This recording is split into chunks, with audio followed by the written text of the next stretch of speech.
देखिए जी, बच्चा आ रहा है हमारे पास, क्रिकेट खेल रहा है पहाड़ों के ऊपर। माशाल्लाह से इससे पूछते हैं। अस्सलाम वालेकुम, क्या हाल है? अस्सलाम वालेकुम सज्जनों, बेलिए तो मित्रों की हाल चाल है। उम्मीद है सारे तुसी वधिया होणगे हो, ठीक ठाक होणगे हो। अल्लाह दा शुक्र है मैं भी ठीक हाँ।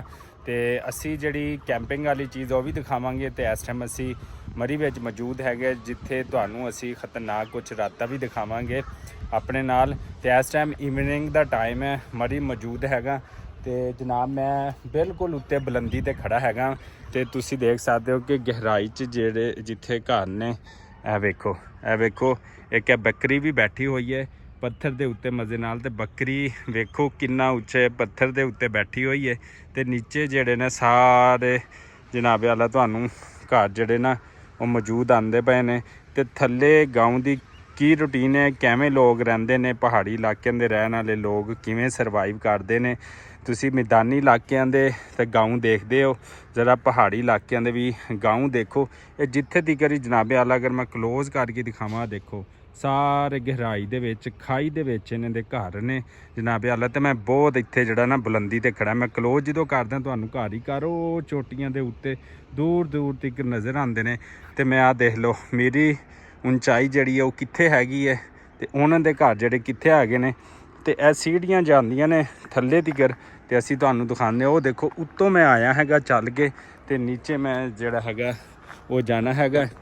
तो हुण वेखदे आ कि थल्ले की रूटीन है गाँव की, तो किवें लोग जड़े ना जिंदगी सरवाइव करते हैं।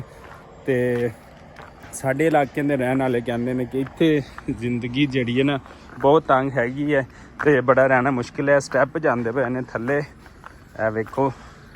तो ए स्टैप उतर के असी जड़ा ना थल्ले जाना है।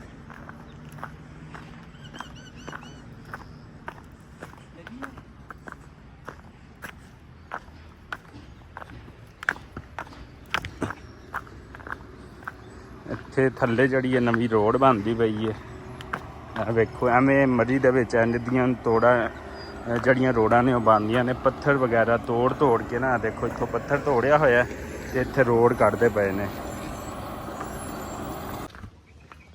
अच्छा जी, मैं तुहानू नाले होर दस्सां, इत्थे जिहड़े गाँव ने उन्होंने ग्राम भी कहंदे ने, असीं वैसे पिंड भी कहंदे, गाँव भी कहंदे, विलेज भी कहंदे। लेकिन इत्थे जिहड़े ने लोग मरी दे रहने वाले वो इनू ग्रां कहंदे हैं। तो अज तुहानू ग्रां ते गाँव ते पिंड दिखालदे ने। ते नाले इवनिंग रूटीन जिहड़ी इत्थे लोगों की की होंदी वो देखदे आ, क्योंकि इत्थे दे ज़्यादा लोग या तो आर्मी च होंदे ने या उन्हां दी होटल वगैरह होंदे ने, तो अपने काम काज ते जड़ा निकल जाते हैं। तो आओ फिर साडे नाल जुड़े रहो तो वेखो। अब मैं जितों आया वो उत्थों ऊंचाई हैगी, तो मैं इत्थे थल्ले आया हैगा। तो इधर भी आ देख लो कितनी ज़्यादा ऊंचाई है। तो ऐसा ऐसा असी जड़ा ना वो थल्ले जाते पे आ पिंड की तरफ। तो यह देखो जनाब, ए ने इत्थे दे गाँव के दुशवार गुजार रास्ते जड़े कि बड़े मुश्किल ने, बड़े टफ ने। यह देखो जिथे भी तुसी थल्ले थल्ले तिकर जाणगे हो यह पत्थर है ने।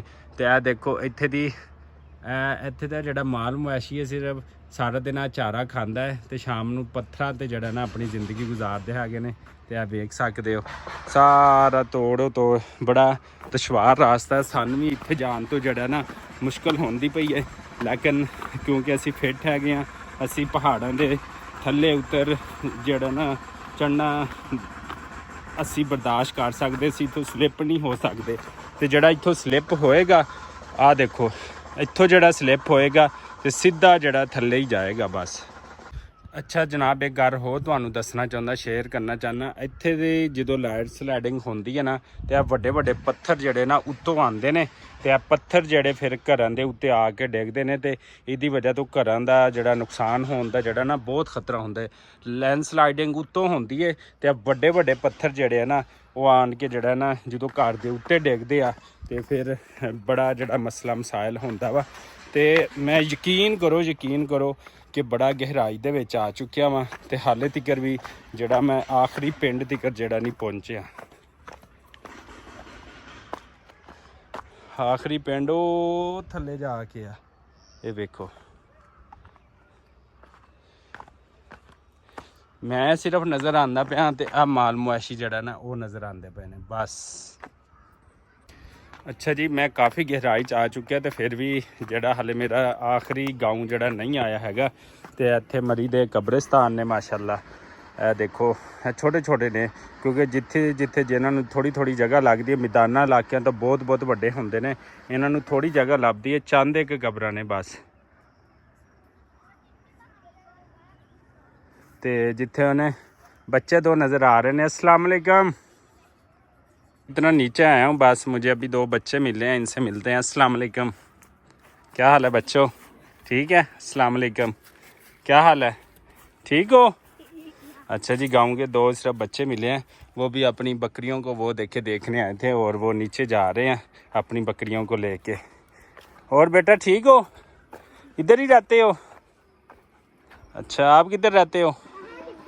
अच्छा, ये बकरियों को लेने आए हैं, पहाड़ी बकरियां ये देखे माशाल्लाह से।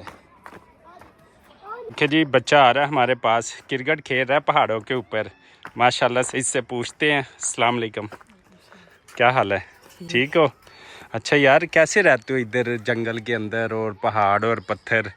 कैसे लकड़ियाँ, रोटी कहाँ से पकाते हो? हमारे यहाँ गैस लगी है। गैस लगी है? गैस लगी है। सिलेंडर भरवाते हैं? नहीं, गैस लगी है। अच्छा अच्छा अच्छा अच्छा अच्छा। तो ऊपर से अगर पत्थर नीचे चला जाए, जैसे ये पत्थर जाते हैं, तो फिर क्या करते हो? कुछ कंप्लेन करते हैं, अगर काम की वजह से आके कंप्लेन करते हैं। अच्छा अच्छा अच्छा अच्छा ऐसे अगर लैंड स्लाइड वैसे तो। अच्छा अच्छा अच्छा। चलो माशाल्लाह जी, माशाल्लाह। बहुत सारे बच्चे हैं जो क्रिकेट खेल रहे हैं, वो देखे सामने, ठीक है ना। और ये देखे पहाड़ों के अंदर भी क्रिकेट खेली जा सकती है माशाल्लाह जी। Thank you. ये देखे, ये आपने पहली बार देखा होता है, ये वाटर सिस्टम आ रहा है बहुत बुलंदी से, इससे आगे आपको बुलंदी पे नज़र नहीं आएगा, साफ़ और शफाफ पानी जो कि यहाँ से घरों तक जो है वो पहुँचाया जाता है। वो देखें सामने घर माशाल्लाह से। तो ये देखें, ये है पहाड़ी इलाकों वालों की ज़िंदगी। तो इतनी इजी नहीं है, इन बेचारों की ज़िंदगी जो है वो बड़ी मुश्किल है। और यहाँ से मैं आपको इवनिंग व्यू माशाल्लाह दिखा रहा हूँ, इसी दुआ और उम्मीद के साथ कि आप जहाँ रहें खुश रहें। हमें दीजिएगा इजाज़त। अल्लाह निगहबान।